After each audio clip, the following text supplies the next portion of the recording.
समितीचा शिक्षक समन्वय समितीचा शिक्षक समन्वय समितीचा विद्यार्थ्यांना शिकू द्या.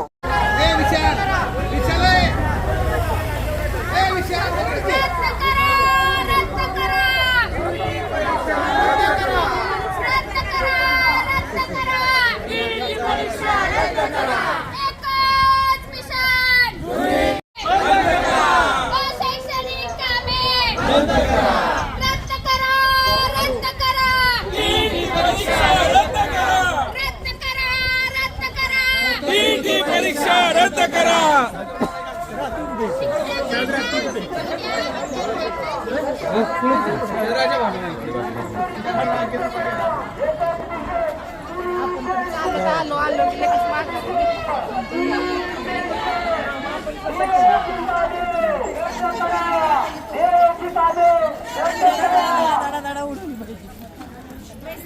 झोपलाय का?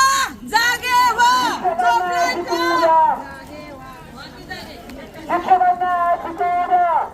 त्यामध्ये जात आहे. सर्वांना विनंती आहे की आपण देवीच्या वेळी तरी चालायचं आहे.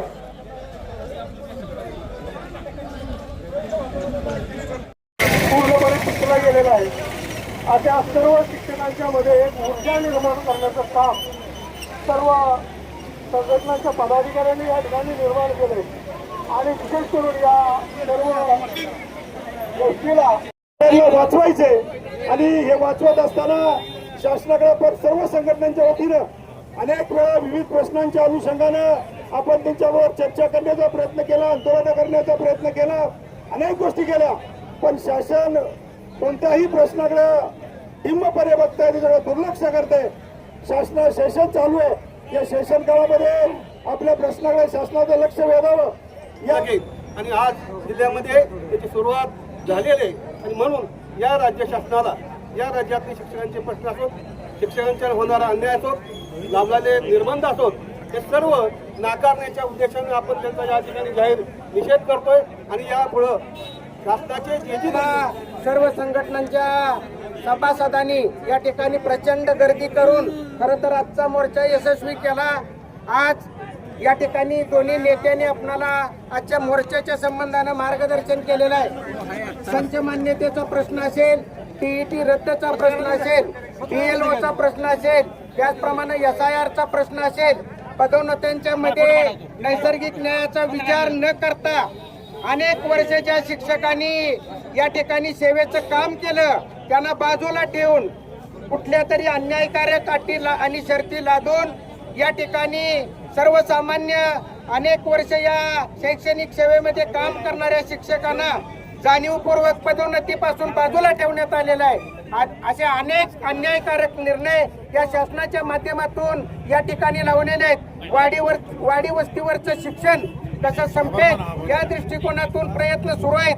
आज एवढ्या संपूर्ण शिक्षकांच्या या विराट मोर्चानं या शिक्षकांना रस्त्यावर येण्याची या शासनाने वेळ आणली. या सर्व शासनाच्या कृतीचा जिल्ह्यातील सर्व शिक्षक संघटना समन्वय समितीच्या वतीनं आम्ही निषेध करतो आणि या ठिकाणी थांबतो. सर्वांना नमस्कार. आज सातारा जिल्हा समन्वय समितीच्या वतीनं जो आपण आज मोर्चा काढला, त्या मोर्चाला जो प्रतिसाद आपण सर्वांनी दिला त्याबद्दल जिल्ह्यातील तमाम सर्व शिक्षक बंधू भगिनींचं मनापासून आभार मानतो. एकत्रित येण्याची गरज का आहे? कारण खरोखर मंत्र्यांचा आवाज, मंत्र्यांना जाग आणण्यासाठी सर्व संघटना एकत्रित येणं अतिशय गरजेचं आहे. आणि त्यामुळे या सर्व संघटना एकत्रित आल्या त्याबद्दल सर्वांचं मनापासून अभिनंदन करतो. आणि गुरुला रस्त्यावर उतरायला लावू नका एवढंच एक अपेक्षा शासनाकडून व्यक्त करतो.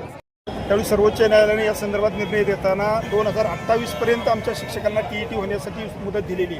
आमची एवढीच मागणी आहे की जर सर्वोच्च न्यायालयाने 2028 पर्यंत आम्हाला मुदत दिली असेल तर यापुढची जी त्या संदर्भानं कार्यवाही असेल, मग पदोन्नतीची असेल किंवा अन्य असेल, तर 2028 पर्यंत गृहीत धरून सर्वांना सेवाज्येष्ठतेनं पदोन्नती द्यावी.